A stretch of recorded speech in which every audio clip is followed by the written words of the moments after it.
গাইছ মই আজি মানে ভাতকেৰেলা আলু বনালোঁ দেই ৰাতি, লগতে ৰুটি, অলপমান মাংস বনাই দিলোঁ, খাচী মাংস। মোৰ মানুহজনে আকৌ খাচী মাংস বৰ ভাল পায়।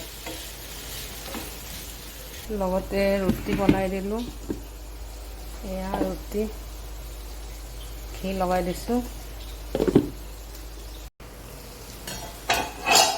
ভাজিটো হৈ গৈছে এতিয়া।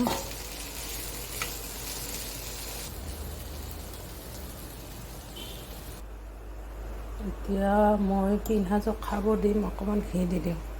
যিহেতু তাই পঢ়ি থাকে, অকণমান ঘি খালে ভাল সৰু ল'ৰা ছোৱালী।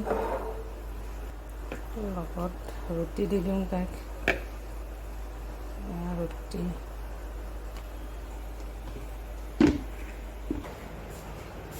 তাই পঢ়ি আছে, এতিয়া তাইক খাব দিওঁ। চলো লোৱা, খাই ল'বা দেই। ৰাতি তাক মই বেছিভাগ গাইছ ৰুটিয়ে দি দিওঁ, যিহেতু পঢ়ি থাকে। দিলে আকৌ ভাত দিলে সোনকালে টোপনি আহিব পাৰে, সেইটো কাৰণে মই ৰুটিয়ে দি দিওঁ। আজিলৈ ভিডিঅ'টো ইমানে। থেংক ইউ, আল্লাহ হাফিজ।